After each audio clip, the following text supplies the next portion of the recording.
Hello friends, मेरा नाम शशांक गुप्ता है। मैंने यूपीपीएससी का एसीएफ आरएफओ का एग्ज़ाम क्वालिफाई किया है, जिसमें मुझे आरएफओ पद के लिए चयन हुआ है 2019 के अंदर एग्ज़ाम में। मैंने जो यूपीपीएससी है उसके बारे में थोड़ा बताना चाहूँगा, जो मेरा ब्रीफ रहा है उसके अंदर एक्सपीरियंस। मैंने 2018 के अंदर ग्रेजुएशन करी है और 2018 से ही मैंने एग्ज़ाम लिखना स्टार्ट कर दिया था। 2018 के अंदर मैंने यूपीपीएससी का सबसे पहले प्रीलिम्स दिया, जिसमें मेरी जो कट ऑफ थी वो दोनों के लिए क्वालिफाई थी, यानी कि फॉरेस्ट एग्ज़ाम के लिए भी और पीसीएस के लिए भी। मैंने उसके माध्यम से 2 मेंस लिखे 2018 के प्रीलिम्स के बाद, और जिसमें कि मुझे एसीएफ आरएफओ में इंटरव्यू के लिए भी मौका मिला और मेरा उसमें इंटरव्यू के लिए चयन हुआ। मैं इंटरव्यू देने गया था कमीशन के अंदर, लेकिन मेरा उसमें फाइनल लिस्ट में नहीं आ पाया। 2019 के अंदर मैंने फिर दोबारा प्रीलिम्स लिखा और उसमें भी मेरे को दोनों कट ऑफ मेरी क्वालिफाई हुई, फॉरेस्ट वाली और पीसीएस वाली, जिसमें मुझे दोबारा मेंस लिखने के मौके मिले और उसमें एसीएफ आरएफओ वाले एग्ज़ाम के माध्यम से मेरा फाइनली चयन हुआ। और मैंने 2020 का प्रीलिम्स भी दिया था, जिसका मैंने मेंस लिखा है। तो कुल मिला के मैंने पिछले 2.5 सालों के अंदर 3 प्रीलिम्स दिए हैं यूपीपीएससी के, 5 मेंस दिए हैं और 3 इंटरव्यू। ये मेरा ब्रीफ एक्सपीरियंस रहा है Uttar Pradesh public service commission के एग्जाम्स में। सबसे पहले मैं दिल्ली नॉलेज ट्रैक को थैंक यू भी बोलना चाहूँगा, और मैं उनके प्लेटफॉर्म के माध्यम से आपको अपनी कुछ जो स्ट्रेटजी है, जो भी मैंने एग्ज़ाम के दौरान पढ़ाई की है या जो भी मैंने सीखा है, वो आपके साथ शेयर करना चाहूँगा। तो इस वीडियो के अंदर मैं पर्टिकुलरली फोकस करना चाहूँगा प्रीलिम्स के बारे में, क्योंकि प्रीलिम्स मेरा लगातार निकला है पहले दूसरे तीसरे अटैम्प्ट में, और मेरे जो मार्क्स आए हैं वो भी अच्छे आए हैं। मैंने एसीएफ आरएफओ की कट ऑफ के साथ क्वालिफाई किया है, जैसे कि मेरे 2018 के अंदर 138 मार्क्स थे आउट ऑफ 200, और उसके बाद कमीशन ने क्योंकि मार्क्स डिस्क्लोज नहीं किए हैं तो मुझे उतना पता नहीं है, बट मे भी अच्छे ही होंगे। मुझे लगता है कि प्रीलिम्स के बारे में मैं आपको कुछ बेहतर तरीके से बता सकता हूँ, तो मैं उस बारे में आपके साथ शेयर करना चाहूँगा। तो सबसे पहले क्या हुआ, मैंने 2018 में जैसे ग्रेजुएशन करी और उसमें ही मैंने 4th ईयर में डिसाइड कर लिया था कि मुझे सिविल सर्विस की तरफ आगे जाना है। तो चूंकि मेरा क्लैरिटी था माइंड कि मुझे सिविल सर्विस में ही अपना करियर बनाना है, तो मेरी 4th ईयर में ही पढ़ाई स्टार्ट हो गई थी। तो स्टार्टिंग में तो मैंने ये जानने की कोशिश करी कि ये सिविल सर्विस क्या होता है, प्रिपरेशन कैसे की जाती है, यूपीएससी क्या होता है या यूपीपीएससी भी क्या होता है। मैं दिल्ली नॉलेज ट्रैक के प्लेटफॉर्म के माध्यम से आपको अपनी स्ट्रेटेजी बताना चाहता हूँ, जिसमें कि मैंने यूपीपीएससी के एग्ज़ाम में जो भी मैंने पढ़ाई करी, जहाँ से मैंने पढ़ाई करी, या फिर जो भी मैंने प्रिपरेशन में रखी और जो जिस भी तरीके से मैंने उस चीज़ को सीखा, वो मैं आपको हूबहू बताने की कोशिश करूँगा। आशा करता हूँ कि आपके वो कुछ उपयोगी हो। तो सबसे पहले मैं आपको ये बताना चाहूँगा कि मेरी स्टार्टिंग कैसे रही इस प्रिपरेशन के अंदर। चूँकि मैंने 2018 में ही ग्रेजुएशन करी थी, तो वहीं 4th ईयर से मैंने अपनी प्रिपरेशन स्टार्ट कर दी थी। मेरे को क्लैरिटी था कि मुझे सिविल सर्विस की तरफ आगे जाना है और वहीं अपना करियर बनाना है। सबसे पहले मैंने 3-4 महीने तो मुझे उसी में लग गए कि ये एग्ज़ाम क्या होता है, इसकी प्रिपरेशन कैसे की जाती है, और इसका सिलेबस मैंने डाउनलोड किया, इसके प्रीवियस ईयर क्वेश्चन मैंने देखे। वहाँ से मैंने समझा कि डिमांड क्या है एग्ज़ाम की, एग्ज़ाम पूछना क्या चाह रहा है। तो मुझे सबसे पहले आपको यही बताना है कि सारे सोर्सेज में, सारे मटेरियल में, सभी चीज़ों के अंदर सबसे इम्पोर्टेंट है आपका सिलेबस और आपके प्रीवियस ईयर क्वेश्चन। ये दो एक ऐसी चीज़ें हैं जिसके माध्यम से आप इस एग्ज़ाम के बारे में सबसे ज़्यादा समझ सकते हैं, और वहाँ पर आप सबसे ज़्यादा उससे पता कर सकते हैं कि इस एग्ज़ाम को कैसे निकाला जा सकता है, उसकी डिमांड समझ सकते हैं कि वो पूछना क्या चाह रहा है। तो मैं आपको रिकमेंड करूंगा कि सबसे पहले आप सिलेबस निकालिए, plan of exam, pattern of exam निकालिए। आप देखिए कि वो सिलेबस क्या क्या है, और प्रीवियस ईयर क्वेश्चन निकालिए, जिसमें कि आप ये देखिए कि क्वेश्चन कहाँ से पूछे जा रहे हैं, किस तरीके से पूछे जा रहे हैं, क्या पढ़ना है, और उससे भी ज़्यादा इंपॉर्टेंट क्या नहीं पढ़ना है। तो इन सब चीज़ों को आप देख लेंगे तो मुझे लगता है कि सबसे पहले आपकी ये क्लैरिटी आ जाएगी कि मैं किस तरफ जा रहा हूँ, मेरी डायरेक्शन क्या होनी चाहिए। और मैं यही आपको कहना चाहूँगा कि सबसे पहले आप यही देखिए। अच्छा, मेरी ये जो प्रिपरेशन है वो सेल्फ स्टडी तरीके से रही है, मैंने कोई कोचिंग नहीं ली है। हाँ, बट मैंने इंटरनेट का काफ़ी इस्तेमाल किया है, अलग अलग प्लेटफॉर्म का, जैसे मैंने गूगल का या यूट्यूब का या अलग अलग कोचिंग इंस्टीट्यूट की जो वेबसाइट्स हैं उसको मैंने सर्च किया है, उस पर जानने की कोशिश करी है। तो मैं भी कहना चाहूँगा कि ये एग्ज़ाम आप जैसे मैंने सेल्फ स्टडी से किया है, तो ये एग्ज़ाम सेल्फ स्टडी के माध्यम से भी निकाला जा सकता है, और मेरा कंप्लीटली इसमें सेल्फ स्टडी ही रहा है। तो मैं आपको ये बताना चाहूँगा कि किस तरीके से मैंने इसको किया। चूँकि आप जैसे जानते होंगे कि अभी मैंने आपको बताया कि 3 प्रीलिम्स मेरे बैक टू बैक निकाले मैंने, तो प्रीलिम्स के रिलेटेड ही मैं इस वीडियो को सबसे पहले आपको बताना चाहूँगा इस वीडियो के माध्यम से कि उसमें मैंने कैसे प्रिपरेशन करी, कहाँ कहाँ से मैंने चीज़ें पढ़ी, और उसमें मेरे को क्या क्या अच्छा लगा, या फिर मैंने कौन कौन से कंटेंट को पढ़ के कितना मैंने पढ़ा, कितना मुझे नहीं पढ़ना चाहिए था, या फिर मैंने क्या गलती करी, क्या मैंने फ़ायदे किए उसको पढ़ते समय, तो वो मैं आपके साथ सबसे पहले शेयर करना चाहूँगा। सबसे पहले हम स्टार्ट करते हैं प्रीलिम्स के अंदर कि कैसे कैसे होता है और कहाँ कहाँ से चीज़ें पूछी जाती हैं। तो जैसे भी आपको पता होगा कि जो Uttar Pradesh public service commission है उसका 2 पेपर आते हैं प्रीलिम्स के अंदर, एक होता है जनरल स्टडी का और एक होता है सीसेट का। तो जनरल स्टडी के पेपर में ही क्वालिफाई वही मतलब मेरिट बनती है उसकी, और जो सीसेट का पेपर है वो क्वालिफाइंग होता है, उसमें 33% ही मार्क्स आपको लाने होते हैं। अच्छा, सबसे पहले मैं आपको सीसेट ही बता देता हूँ क्योंकि क्वालिफाइंग है, इसलिए उसकी बहुत ज़्यादा इंपॉर्टेंस और वेटेज नहीं होती है, इसलिए सबसे पहले मैं आपको वही बताना चाहूँगा। तो सीसेट जो एग्ज़ाम होता है वो यूपीपीएससी का काफ़ी सिंपल होता है। उसके अंदर मतलब मैं आपको कंपैरिजन करूँ तो यूपीएससी से भी इजी होता है, वो आप आसानी से कर जाएंगे। बस आपको पिछले 3-4 साल के प्रीवियस ईयर क्वेश्चन उठाने हैं और उनको प्रैक्टिस करना है, वो उसी बेस पे हो जाएगा। उसके लिए आपको कुछ स्पेशली पढ़ने की जरूरत नहीं है। हाँ, थोड़ा सा क्वांट वगैरह आप पढ़ सकते हैं, कुछ टॉपिक्स हैं जैसे कि ये क्वांट के अंदर आप परसेंटेज के टॉपिक हो गया, या फिर प्रॉफिट एंड लॉस हो गया, कुछ ऐसे क्वेश्चंस की आप प्रैक्टिस कर लीजिए, उसके बाद आप आराम से इसको कर लेंगे, इसमें बहुत ज़्यादा लोड लेने की जरूरत नहीं है। अच्छा, जनरल स्टडी पे अब आ जाते हैं। जनरल स्टडी ही मेन पेपर है जिसकी वजह से कट ऑफ बनती है, और जनरल स्टडी में ही मार्क्स लाने सबसे इंपॉर्टेंट होते हैं इस एग्ज़ाम के अंदर। तो मैं उसके बारे में आपको बताना चाहूँगा। तो जनरल स्टडी के अंदर क्या होता है कि आपके 150 क्वेश्चंस आते हैं इसके अंदर, 200 मार्क्स का पेपर होता है, 1.33 मार्क्स हम कह सकते हैं कि टोटल एक क्वेश्चन के वेटेज होती है, और इसमें 1/3 नेगेटिव मार्किंग भी होती है। तो ये एक बहुत इंपॉर्टेंट पॉइंट आपको ध्यान रखना है।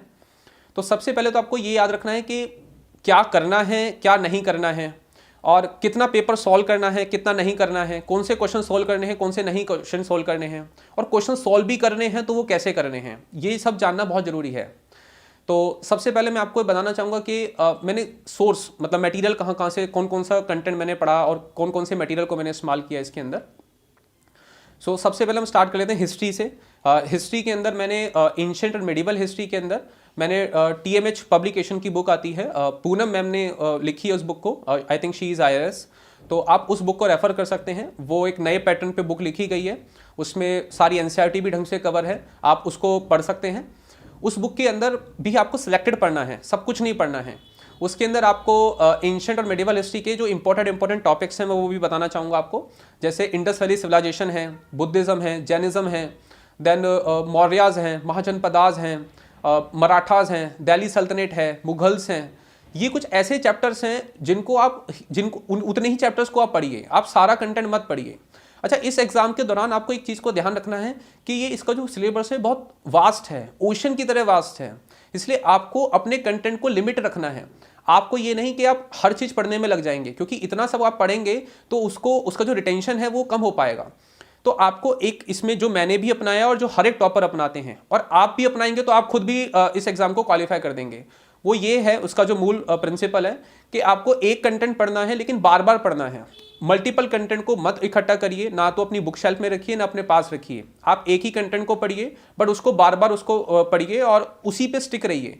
ऐसा भी मत सोचिए कि कोई टॉपर क्या बता रहा है या मैं भी इवन क्या बता रहा हूँ। अगर आप जिस चीज़ को फॉलो करते हैं उसी चीज़ को फॉलो करिए, सुने सबकी लेकिन करें अपनी, और उसी चीज़ को आप रिलीजियसली फॉलो करिए। हर एक कंटेंट बढ़िया है, हर एक मटेरियल बढ़िया है, बट जो भी आप फॉलो कर रहे हैं उस पर आपको स्टिक रहना पड़ेगा, ये आप मान के रखिए।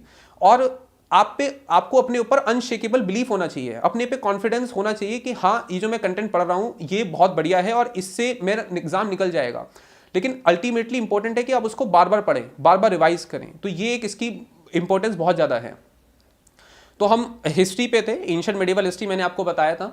तो उसके बाद मैंने बात करता हूँ आपसे मॉडर्न हिस्ट्री की।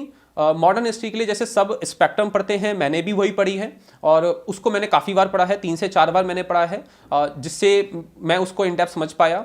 अच्छा, मैंने बेस मजबूत करने के लिए एक काम और किया था। आपको पता होगा एक मृणाल सर का यूट्यूब चैनल है, उस पर प्रतीक सर हैं जिनकी मॉडर्न हिस्ट्री की वीडियोस पढ़ी हैं। तो आप क्या कर सकते हैं, उन वीडियोस को सुन सकते हैं, उससे आपका बेस मजबूत हो जाएगा। तो ये तो मॉडर्न हिस्ट्री के लिए आपको स्ट्रेटजी रही जो आपको करनी चाहिए। अब बात कर लेते हैं हम आर्ट्स एंड कल्चर की। आर्ट्स एंड कल्चर के लिए आप क्या करिए, नितिन सिंघानिया सर की बुक को इस्तेमाल करिए। उसमें भी आप सिलेक्टेड चैप्टर को पढ़िए, हर एक कंटेंट को मत पढ़िए। जो इंपॉर्टेंट है जैसे टेम्पल आर्किटेक्चर हो गया या फिर उसके अंदर आपका डांस हो गया, म्यूजिक्स हो गया। डांस में भी देखिए जैसे यूपी का एग्जाम है तो आप कथक पे फोकस करिए, कथक के बारे में आपको ढंग से पता होना चाहिए क्योंकि कथक यूपी का एक डांस है, क्लासिकल डांस है। तो कहने का मतलब ये, जब जिस भी आप एग्जाम की तैयारी कर रहे हैं वो बैक ऑफ द माइंड आपके चलते रहना चाहिए, और जो भी आप कंटेंट पढ़ रहे हैं उस कंटेंट को उसी हिसाब से आप सोचते रहिए। देन अब हम बात कर लेते हैं, हिस्ट्री हमने कवर किया, अब बात कर लेते हैं ज्योग्राफी की। सो ज्योग्राफी के अंदर मैंने 11th और 12th की एनसीईआरटी ही पढ़ी है, उसके अलावा मैंने कुछ नहीं करा है। और वीडियो के लिए एक मैंने बेसिक मजबूत करने के लिए कुछ वीडियोस भी देखी हैं, जैसे मृणाल सर के ही प्लेटफॉर्म पर एक राजतनिल सोलंकी मैम है, उनकी वीडियोस पढ़ी हैं ज्योग्राफी से रिलेटेड, तो आप उनको देख सकते हैं। उससे क्या होगा, आपका बेस मजबूत हो जाएगा। अच्छा, वो जो देखनी है आपको वीडियो, उसके लिए भी आपको क्या करना है कि स्टार्टिंग में एक तो मैप खरीद लेने हैं, इंडिया के और वर्ल्ड के और यूपी का। ये तीनों मैप आपके पास प्रेजेंट होने चाहिए। ये तीनों मैप आपके, जो भी आप कंटेंट पढ़ रहे हैं, तीनों मैप को आप हमेशा अपने पास रखिए। तो इसके साथ आप अपनी कोई भी कंटेंट को पढ़िए तो आपको एनालिसिस करने में, इमेजिनेशन करने में, याद रखने में बहुत मदद मिलेगी। और ये मैप का बहुत यूज़ भी है मेंस के अंदर। इसका डायग्राम अगर आप बनाते हैं तो आपके आंसर राइटिंग स्किल्स बहुत इंप्रूव हो जाती हैं। तो ये तो रहा आपका ज्योग्राफी का। ज्योग्राफी में यही आप कर लेंगे, मैंने तो इतना ही किया है और मेरे को इससे ज़्यादा कुछ ज़रूरत नहीं लगी है। आप इतना करेंगे तो ये मोर देन एनफ होगा। अब हम बात कर लेते हैं इसके अंदर पॉलिटी की। पॉलिटी के अंदर क्या करना है, आपको लक्ष्मीकांत पढ़नी है, one of the best book है ये। मुझे लगता है कि ये इसके अलावा आपको कुछ और करने की ऐसा ज़रूरत नहीं पड़ेगी। हाँ, एक चीज़ और कर सकते हैं आप, अगर आप बिगनर हैं, आप स्टार्टिंग कर रहे हैं, तो आप क्या कर सकते हैं, यूट्यूब के माध्यम से कुछ बेसिक कंसेप्ट को समझ सकते हैं, जिससे कि आपको बुक पढ़ने में मदद मिलेगी। जैसे प्रीएम्बल हो गया, फंडामेंटल राइट्स है, फंडामेंटल ड्यूटीज़ हैं, डायरेक्टिव प्रिंसिपल स्टेट पॉलिसी है, पंचायती राज सिस्टम्स हैं, supreme court, high court, parliament. ये सारे चैप्टर्स आप अगर पहले वीडियोस से देख लेंगे यूट्यूब के माध्यम से, जो भी आपका पैरामीटर है देखने का, चाहे वो लाइक के बेस पे हो या नंबर ऑफ वॉच के बेस पे हो, उस बेस पे जो भी एक देखिए, ज़्यादा इसकी वीडियोस भी नहीं देखनी है, ज़्यादा टाइम स्पेंड नहीं करना है। जो भी देख रहे हैं आपको लिमिटेड ही देखना है, तो वो कुछ वीडियोस आप उसको देख लीजिए और उसको बेस मजबूत कर लीजिए उससे आप, फिर आप अपना कंटेंट पढ़िए तो आपको उसमें मदद मिलेगी। मैंने इस तरीके से अपनी पॉलिटी को कवर किया था और मैंने लक्ष्मीकांत 2 या 3 बार उसको पढ़ा था, जिससे कि मुझे उसके बेसिक कंसेप्चुअल अंडरस्टैंडिंग क्लियर हो गई थी। अच्छा, पॉलिटी के बाद हम बात कर लेते हैं अब इकॉनमी की। इकॉनमी के लिए भी मैंने मृणाल सर की वेबसाइट को इस्तेमाल किया। उस पर उनका जो यूट्यूब चैनल है उस पर मृणाल सर की वीडियोस पड़ी हुई हैं काफ़ी सारी, मैंने उसको देखा था, रिलीजियसली फॉलो किया उनको। एटलीस्ट 3 टाइम्स मैंने उन वीडियोस को सारा देखा। तो मैं भी आपको प्रेफर करूंगा कि आप वो वीडियोस देखिए, आपका स्टैटिक पोर्शन बहुत मजबूत हो जाएगा, आपको बेसिक इकॉनमी समझ में आ जाएगी। तो ये इकॉनमी का मैंने फॉलो किया, इसके अलावा मैंने इसके अंदर कुछ नहीं पढ़ा। अब बात कर लेते हैं साइंस की। चूंकि मेरा साइंस बैकग्राउंड रहा है तो साइंस मैंने एज सच कोई बुक रेफर नहीं करी है, ना कोई एज सच कंटेंट मैंने स्पेशली पढ़ा है। मैंने बस प्रीवियस ईयर क्वेश्चन सॉल्व करे हैं और मॉक टेस्ट दिए हैं कुछ साइंस से रिलेटेड, तो वहीं से मैंने साइंस को रिवाइज किया है। लेकिन जो नॉन साइंस बैकग्राउंड स्टूडेंट्स हैं, मैं उनको बताना चाहूँगा स्पेशली कि आप साइंस के लिए क्या करिए, आप एक बुक परचेज कर लीजिए, टीएमएच पब्लिकेशन की बुक परचेज कर लीजिए और उसके माध्यम से आप एक ही बुक परचेज करिए जो बेसिक किसी मतलब टीएमएच की पब्लिकेशन की बुक अच्छी बुक होती हैं, तो आप उसको परचेज कर लीजिए और उसमें आप क्या करिए, उसी बुक को रिलीजियसली फॉलो करिए और उसको उसमें एनसीईआरटी बेस्ड बुक परचेज करिए, जो एनसीईआरटी समरी बेस्ड बुक होती हैं, तो आप बस उसी को करिए। देखो एक्चुअली क्या है कि इसमें कॉस्ट बेनिफिट बहुत ज़्यादा नहीं है। आप ऐसा ना सोचिए कि आप साइंस ही पढ़ने में आप इतना समय लगा दें कि आप अदर सब्जेक्ट को कम इंपॉर्टेंस दे या कम उसकी प्रिपरेशन करें। तो मैं यही कहूँगा कि आप लिमिटेड पढ़िए और साइंस के लिए आप क्या करिए, बस एक बुक को या कोई वीडियोस देख लीजिए। आप बहुत सारी यूट्यूब पे वीडियोस, बेसिक वीडियोस अवेलेबल है, उसके माध्यम से साइंस को कवर कर लीजिए और कुछ प्रीवियस ईयर क्वेश्चंस को सॉल्व करिए। अच्छा, साइंस में भी है ना, आपको बायोलॉजी सेक्शन पे फोकस ज़्यादा करना है क्योंकि वहाँ से क्वेश्चन ज़्यादा पूछे जाते हैं और यूपीपीएससी में ना कुछ बेसिक क्वेश्चन भी पूछ लेते हैं। वो यूपीएससी में तो क्या होता है, वो साइंस एंड टेक्नोलॉजी से क्वेश्चन पूछते हैं, लेकिन यूपीएससी में कुछ बेसिक जैसे फिजिक्स, केमिस्ट्री, बायोलॉजी से भी आते हैं, तो बायोलॉजी पे आपको ज़्यादा फोकस करना है। बायोलॉजी में भी क्या है कि जो 12th की एनसीईआरटी है बायोलॉजी की, उसमें लास्ट 4 चैप्टर इकोलॉजी से रिलेटेड है, आप उनको जरूर प्रेफर करिए। उन चैप्टर्स में क्या है कि आपको एनवायरमेंट के लिए भी मदद करेंगे और वो चैप्टर्स से रिलेटेड काफ़ी सारे क्वेश्चंस आपके प्रीलिम्स और मेंस में बन जाएंगे। बाकी बायोलॉजी में जैसे एक बैक्टीरिया है, पैरासाइट है, बायोटेक्नोलॉजी है, ये कुछ इंपॉर्टेंट टॉपिक हैं जिन पे आप ज़्यादा फोकस करिए। या फिर एक प्लांट एनाटॉमी है, प्लांट एनाटॉमी में भी जैसे पार्ट्स के नाम हो गया कि स्टेमन, एंथर, ये सब जो कुछ नाम होते हैं ना, इससे रिलेटेड कुछ बेसिक कंसेप्ट, मतलब बिल्कुल कोर बेसिक्स आपको पढ़ने होंगे। तो ये साइंस का रहा। फिर मैं वही कहूँगा कि आप ना प्रीवियस क्वेश्चन उठा के देखिए और समझिए कि डिमांड क्या है, वो पूछना क्या चाह रहा है, साइंस से कैसे क्वेश्चन वो पूछता है। जब आप समझ जाएंगे तो फिर आप उसी तरीके से आप उसको पढ़ेंगे।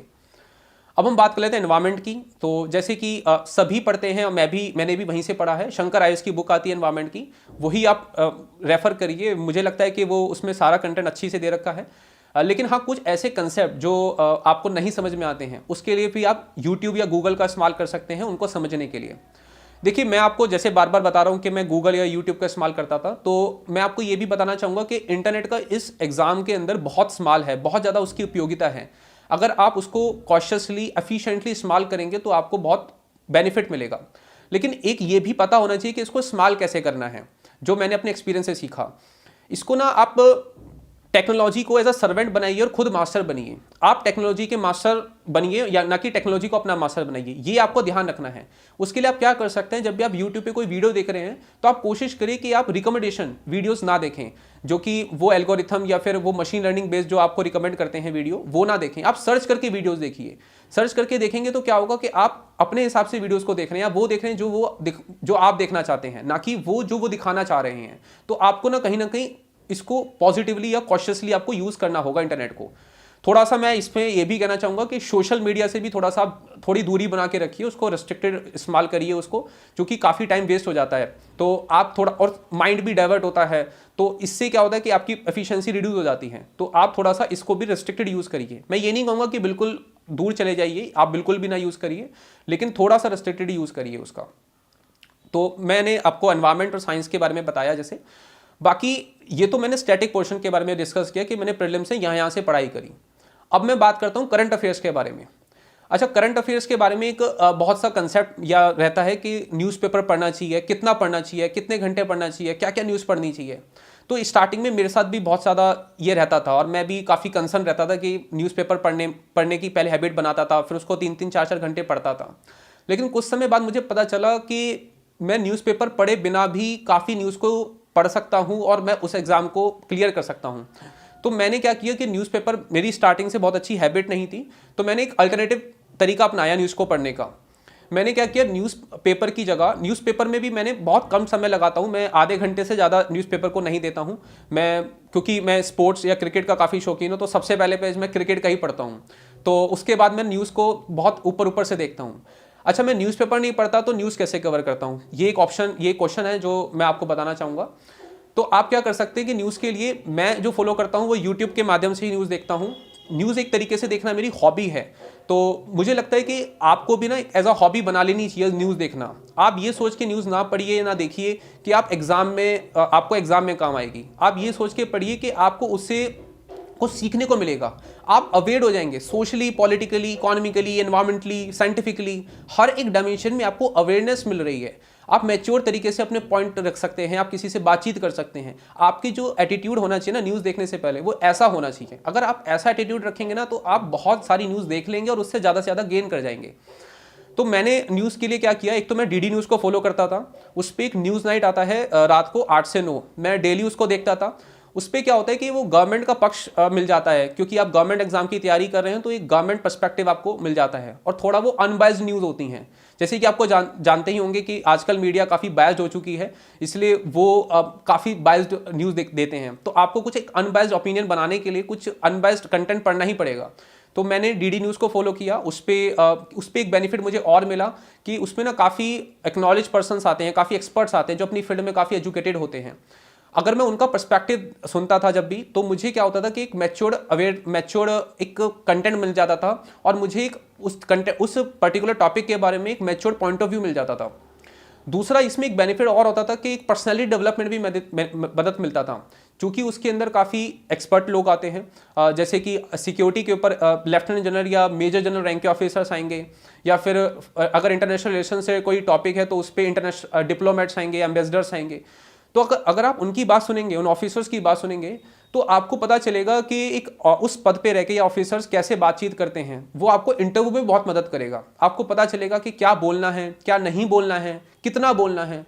तो कहीं ना कहीं आप क्या करिए कि आप ऑडियो विजुअल माध्यम से, यानी कि वीडियो के माध्यम से न्यूज़ को देखने की भी अपनी हैबिट बनाइए, जो आपको प्रीलिम्स, मेंस, इंटरव्यू तीनों स्टेज में मदद करेगी।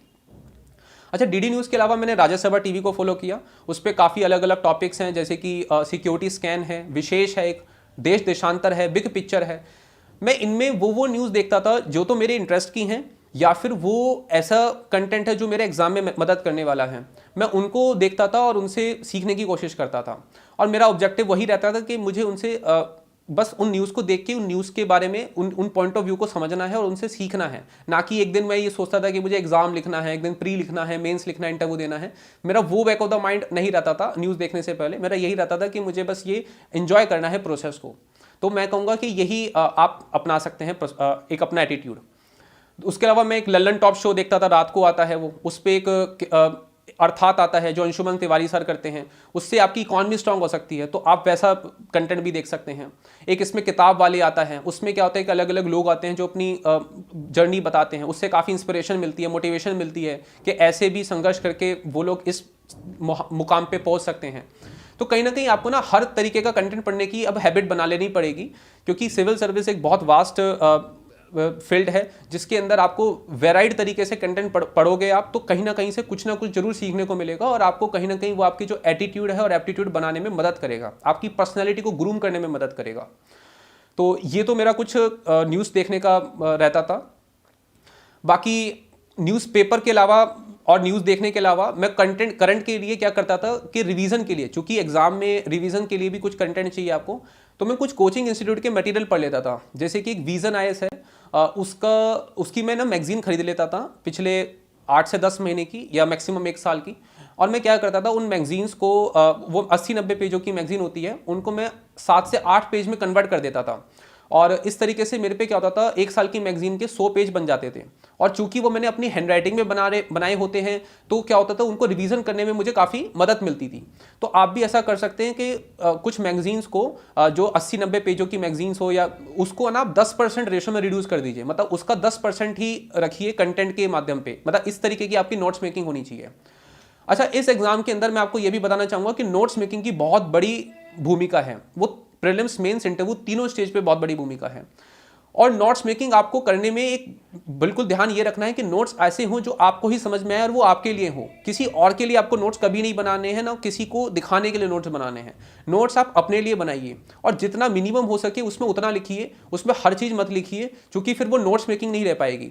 और उसको काफ़ी कस्टमाइज तरीके से बनाइए, जिससे कि आपको रिवीजन करने में मदद मिल सके। आप ये अपना माइंडसेट बना के रखिए कि एक दिन मुझे इस नोट से रिवीजन करना है, क्योंकि एग्जाम से पहले बिना रिवीजन करे एग्जाम दे के जाएंगे तो कहीं ना कहीं उसमें आपकी परफॉर्मेंस कम हो जाती है। अगर आप रिवीजन के साथ जाते हैं तो आपका कॉन्फिडेंस बहुत हाई रहता है और परफॉर्मेंस भी आपकी बढ़ जाती है। तो नोट्स मेकिंग की काफ़ी इसमें इंपॉर्टेंस है। बल्कि ऐसा भी नहीं है कि नोट्स मेकिंग अगर नहीं करे तो एग्जाम नहीं क्वालिफाई होगा, बट ये प्रेफर करा जाता है, और आप करेंगे तो कहीं ना कहीं आपको बेनिफिट मिलेगा। तो ये तो रहा नोट्स मेकिंग का। अब हम बात कर लेते हैं कि एग्जाम को सोल्व कैसे करना होता है, या फिर क्वेश्चंस जब हमारे आते हैं तो कैसे हमें इनको करना होता है सॉल्व। तो इसके अंदर जैसे 150 क्वेश्चन आते हैं जीएस के अंदर, इसके अंदर आपको कुछ विशेष मैं पॉइंट बताना चाहूँगा जो याद रखने चाहिए। जैसे एक क्वेश्चन में नॉट लिखा होता है कि which of the following is not correct. अब ये जो नोट वर्ड है ना, इसको आपको ढंग से फोकस करके आपको क्वेश्चंस को पढ़ना होता है। जब भी नोट लिखा मिले ना आपको क्वेश्चंस में, तो आप उसको सर्कल कर लीजिए। अगर सर्कल कर लेंगे ना तो आपको क्वेश्चन को पढ़ने में और ऑप्शन को सिलेक्ट करने में मदद मिलेगी। अदरवाइज आप उसमें ना गलत मार्क कर सकते हैं। तो ये एक तरीका आप अपना सकते हैं। दूसरा क्या कर सकते हैं कि आप इसको ना, आपको एलिमिनेशन मेथड सीखना होगा। कुछ ना आप मॉक सॉल्व करिए और कुछ प्रीवियस ईयर क्वेश्चन भी मैं कहूँगा पिछले 4-5 साल के आप सॉल्व कर लीजिए, वो मोर देन एनफ है।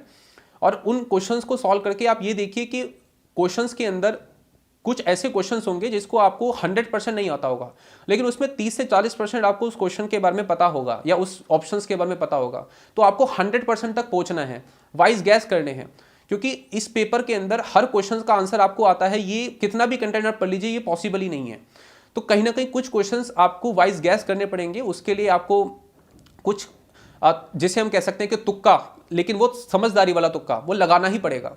तो वो कैसे लगाएंगे, तो उसके लिए आप एलिमिनेशन मेथड अपना सकते हैं। आप क्या कर सकते हैं कि उसमें उन क्वेश्चंस को पढ़ते समय आप ये ध्यान रखिए कि जो वो आप ऑप्शन सेलेक्ट कर रहे हैं, तो आप 50% अगर आपने ऑप्शन एलिमिनेट कर दिए हैं, तो आपको उस क्वेश्चन के आंसर तक जाना ही चाहिए।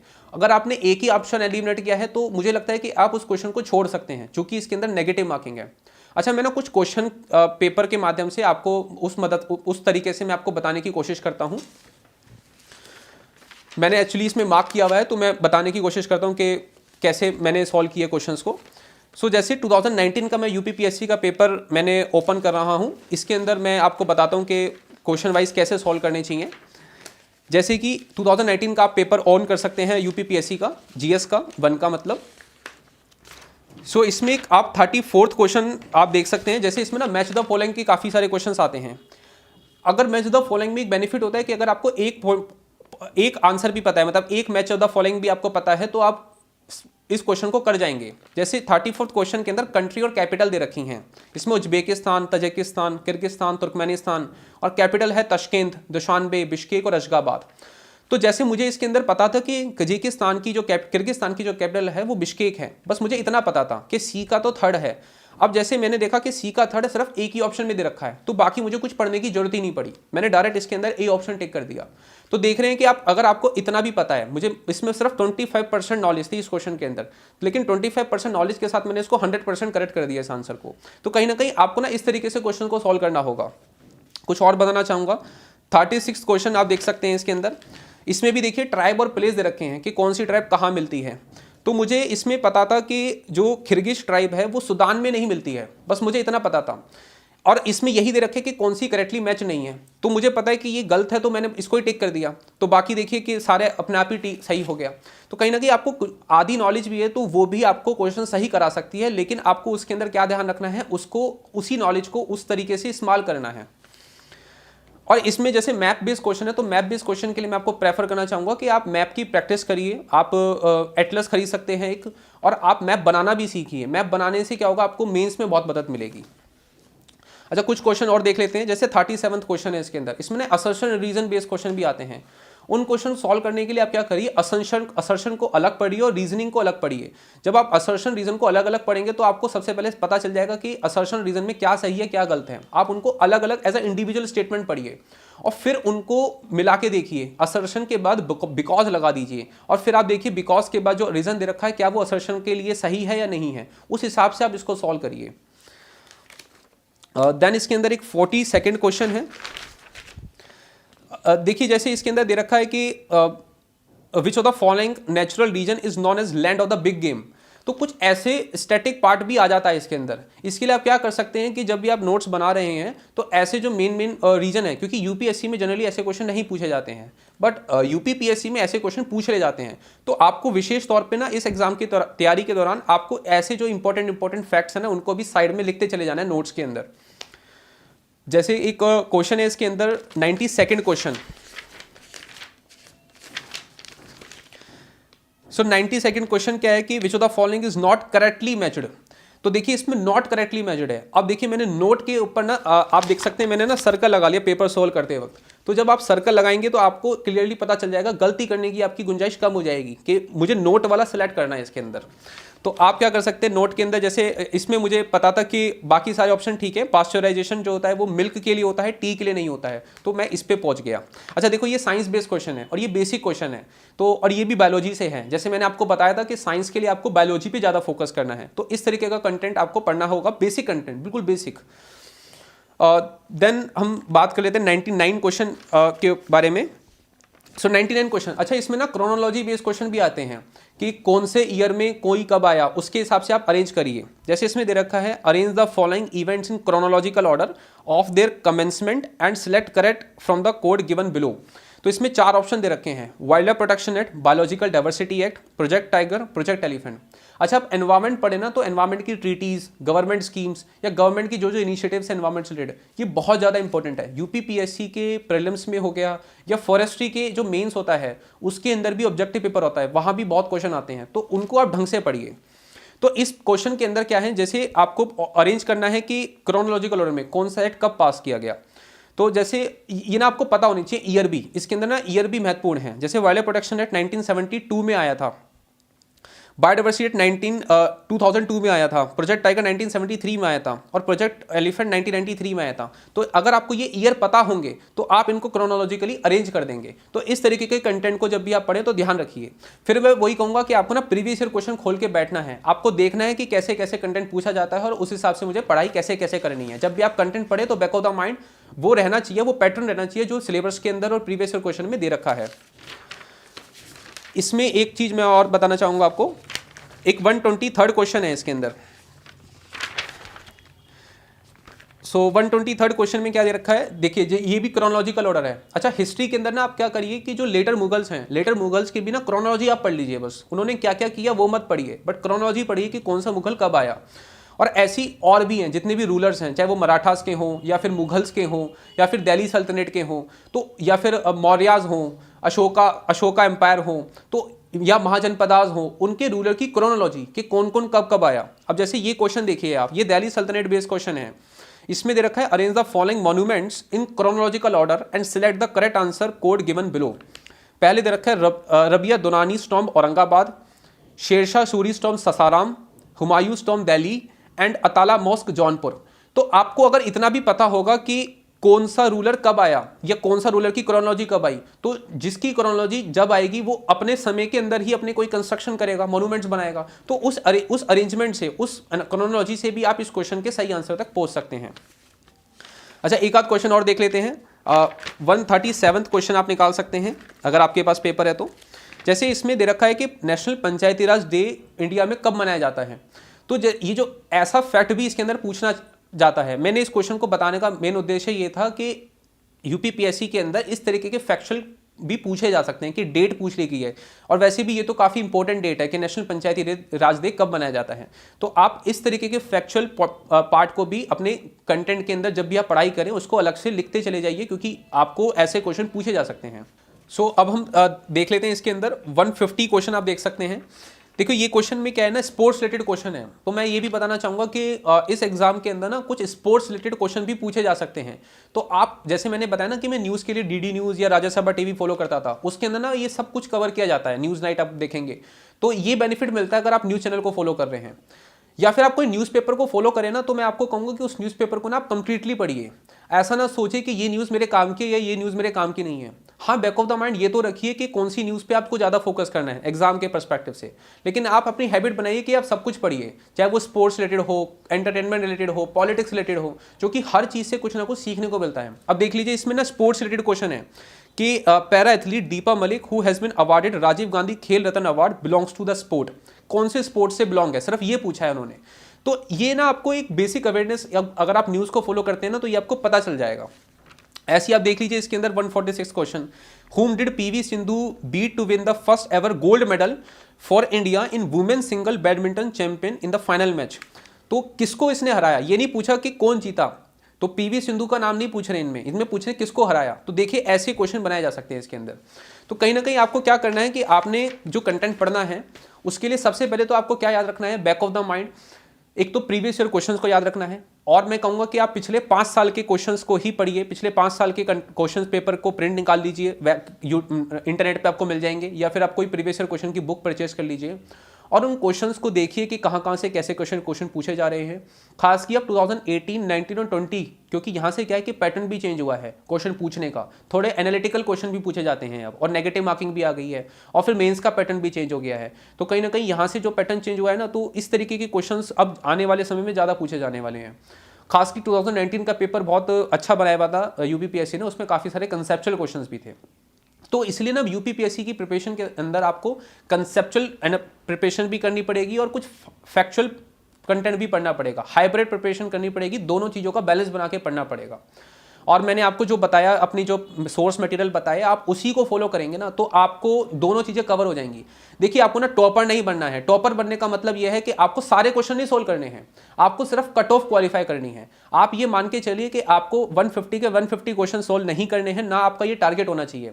आपका टारगेट होना चाहिए कि मुझे इतने क्वेश्चन सोल्व करने हैं कि मेरी कट ऑफ क्वालिफाई हो जाए, मेरा मेंस के लिए क्वालिफाई हो जाए, क्योंकि प्रीलिम्स की सिर्फ इतनी ही वेटेज है। प्रीलिम्स के मार्क्स बिल्कुल भी नहीं जुड़ते हैं, फाइनल मेरिट लिस्ट जब बनती है वो सिर्फ मेंस के लिए आपको बैठने के लिए ज़रूरत होते हैं। तो आप इतना ही फोकस करिए कि मुझे बस इसके अंदर इतना पढ़ना है कि मेरी कट ऑफ क्वालिफाई हो जाए। और आप नेगेटिव मार्किंग का ध्यान रखिए, हर एक क्वेश्चन को अटेंड ना करिए। जो ज़्यादा सेफ मतलब रहता है वो आप 80 to 90% पेपर अगर आप अटेंड कर लेते हैं तो वो मेरे साथ मेरी ये स्ट्रेटेजी रहती थी कि मेरे को 80 to 90% पेपर्स अटेंड करना है। तो इतना आप अगर रेशो रखेंगे तो ये बेटर रहेगा आपका। थोड़ा फ्लेक्सिबल आप अपने हिसाब से बन सकते हैं। आप अगर एक्यूरेसी पे ज़्यादा जाना चाहते हैं तो आप अपने हिसाब से 75% तक इस पेपर को सॉल्व कर सकते हैं।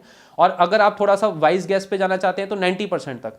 मेरी मतलब रिकमेंडेशन यही रहेगी कि 90% से बियॉन्ड मत लेके जाइए। आता हो तो बात अलग है, फिर तो जरूर करिए, बट नहीं आता हो तो 90% से ऊपर पेपर अटेंड करने का ज़्यादा कॉस्ट बेनिफिट नहीं रहता है। क्योंकि नेगेटिव मार्किंग से क्या होता है कि आपके मार्क्स कम हो जाते हैं, वो काफ़ी इंपैक्ट करती है।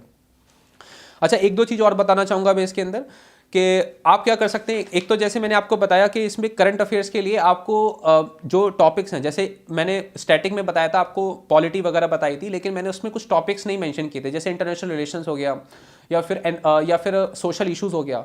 तो ये ऐसे टॉपिक्स हैं जो मेंस में ज़्यादा काम आते हैं, इनका जो बेसिक्स हैं। प्रीलिम्स के लिए ना आपको इनकी करंट अफेयर्स को ही फॉलो करना है, और करंट अफेयर्स में ही अगर आप इनको फॉलो करेंगे तो वहीं से आपका कंटेंट इसमें तैयार हो जाएगा। अब मैं इसमें ना कुछ एक अप्रोच बताना चाहूँगा फाइनली, मतलब कंक्लूजन से पहले मैं इसमें एक अप्रोच बताना चाहूँगा कि आपको ना अपनी पूरी प्रिपरेशन के दौरान अप्रोच क्या रखनी चाहिए, या मैंने क्या अप्रोच रखी। देखिए, आपकी अप्रोच होनी चाहिए कि आपको ना एग्ज़ाम की जब भी आप प्रिपरेशन करें, आपको ना घंटे के हिसाब से नहीं पढ़ना है। ऐसा नहीं है कि 4 घंटे पढ़ के ही एग्ज़ाम को निकाला जा सकता है, या 6 घंटे पढ़ के, या 8 घंटे पढ़ के, या 12 घंटे पढ़ के, ऐसा कुछ भी नहीं है। मैं आपको रियली बताऊँ, मेरी एवरेज रहा होगा 4 से 6 घंटे, इससे ज़्यादा मैंने कभी भी प्रिपरेशन नहीं करी पर डे की। तो लेकिन मेरा जो टारगेट रहता था ना, वो रहता था कि मुझे इतना कंटेंट इस समय तक या इतने तारीख तक कंप्लीट करना है। तो आप ना वो टारगेट बेस्ड स्टडी करिए। आपका वो एक टारगेट अगर आप रखेंगे ना, तो उससे आपकी बेटर स्टडी हो पाएगी। दूसरा ना, टाइम के साथ और टाइम टेबल के साथ फ्लेक्सिबल रखिए। ऐसा ना रखिए कि इतना स्ट्रिक्ट टाइम टेबल बना दिए आपने कि हर दिन आप अपने टाइम टेबल को वायलेट कर रहे हैं और आप परेशान हो जा रहे हैं कि मैं बार बार अपना टाइम टेबल बनाता हूँ और उसको फाड़ के फेंक देता हूँ डस्टबिन में। ऐसा ना करिए, टाइम टेबल को थोड़ा फ्लेक्सिबल रखिए। बार बार टाइम को मत देखिए। जब आप पढ़ने बैठते हैं तो टाइम को बार बार ना देखिए। जब भी आप पढ़ रहे हैं तो फोकस तरीके से सिर्फ आप अपनी पढ़ाई पे फोकस करिए, चाहे वो टाइम फिर कितना भी बीत जाए उसके अंदर। कहने का मतलब है आप प्रोसेस को एंजॉय करिए, आप एफर्ट्स पे फोकस करिए, आउटकम्स के ऊपर नहीं। इस जर्नी के अंदर आपको एफर्ट्स पे फोकस करना है। अगर आप एफर्ट्स पे फोकस करेंगे तो आप मैक्सिमम गेन पा लेंगे इसके अंदर। और ये मत सोचिए कि रिजल्ट क्या रहेगा, रिजल्ट आपके हाथ में नहीं है। आपके हाथ में सिर्फ आपके एफर्ट्स हैं और आपका प्रोसेस है। जो आप प्रोसेस कर रहे हैं, जो भी आप मेहनत कर रहे हैं, वो हैं। और अगर आप मेहनत करेंगे तो रिजल्ट आपको मिलेगा ही मिलेगा, कहीं ना कहीं आपका सिलेक्शन होगा ही होगा, ये मान के चलिए। बट वो फोकस होनी चाहिए, मेहनत डायरेक्शन होनी चाहिए, और वो एक ही कंटेंट को बार बार पढ़ने वाली आदत होनी चाहिए। आपको मल्टीपल कंटेंट को इकट्ठा करने की आदत नहीं होनी चाहिए। आपको फोकस तरीके से पढ़ने की आदत होनी चाहिए। दूसरा, आप ये भी इसमें एग्जाम की प्रिपरेशन के दौरान ये भी याद रखिए कि this is just only an exam, life is much much much beyond that. ये सिर्फ एक एग्जाम है, एक छोटा सा पार्ट ऑफ लाइफ है। इसका इतना बर्डन और प्रेशर लेने की जरूरत नहीं है। लाइफ को जीना भी बहुत इंपॉर्टेंट है। आप हर एक एक्टिविटी में इन्वॉल्व करिए अपने आप को। हॉबीज हो गई, आपकी इंटरेस्ट होगी, आपकी सोशल लाइफ होगी, उसके लिए भी आप अपना थोड़ा समय निकालिए, जिससे कि आप अपने वर्क लाइफ को मेंटेन कर सकें। एक मैं बताना चाहूँगा, सक्सेस के लिए इस एग्जाम में ना आपको 3 चीज़ें चाहिए। एक तो गुड कंटेंट आपको पढ़ना आना चाहिए, गुड कंटेंट आपको पढ़ना है। देन गुड रिवीजन बहुत इंपॉर्टेंट है, और गुड प्रेजेंटेशन, मतलब at the time of day जब एग्जाम है उस समय आप कैसे उस एग्जाम में प्रेजेंट कर रहे हैं। तो ये गुड कंटेंट, गुड रिवीजन और गुड प्रेजेंटेशन, अगर इन तीनों चीज़ों को आप फॉलो करेंगे तो इस एग्जाम में आपको दिक्कतें नहीं आएंगी। दूसरा, आप क्या कर सकते हैं, जैसे मैंने बताया कि आपको सोशल मीडिया का ना थोड़ा रिस्ट्रिक्टेड ही इस्तेमाल करिए, वो आपके लिए बेनिफिशियल रहेगा। एक इसमें ना अलग अलग चैलेंजेस आएंगे आपकी जर्नी के अंदर जब भी आप पढ़ाई करेंगे, अलग अलग कि मैं कौन सी बुक को पढूं, कैसे पढूं, मैं ऑप्शनल क्या चुनूं। तो ये सब चैलेंजेस के लिए ना आप अपने पे विश्वास रखिए। अगर आपको अपने पे विश्वास रहेगा ना, तो आधी लड़ाई तो आप वैसे ही जीत जाएंगे। तो अपने पे विश्वास रखना आपको इस पूरी प्रिपरेशन के अंदर बहुत जरूरी है। बाकी ना, ये एग्जाम एक आपको लीडर बना रहा है, तो आपकी जो थिंकिंग है ना वो लीडरशिप वाली होनी चाहिए। जो लीडर होता है ना वो इंडिपेंडेंट रहता है। आप किसी पे ना डिपेंड मत हो जाइए, ना तो कोई टॉपर पे, ना कोई टीचर पे, ना किसी कोचिंग मटेरियल पे, मतलब डिपेंडेंट मत हो जाइए। ये ना हो कि उसके चले जाने से आप अपनी प्रिपरेशन को रोक दें या आप विचलित हो जाएं। आप क्या करिए, आप खुद आप सब पढ़िए, सब कुछ देखिए, सब कुछ, लेकिन आप उसके अंदर अब इंडिपेंडेंट तरीके से पढ़िए। आपके ऊपर आपके पास एक डिसीजन मेकिंग पावर होनी चाहिए अपने खुद को पढ़ने के लिए। क्योंकि आप ये ध्यान रखिए कि जब आप इसको एग्जाम को क्वालिफाई कर देते हैं, जो आपको पद मिलता है वो भी एक लीडरशिप वाला पद मिलता है। आपके अंडर काफ़ी सारे लोग काम करते हैं।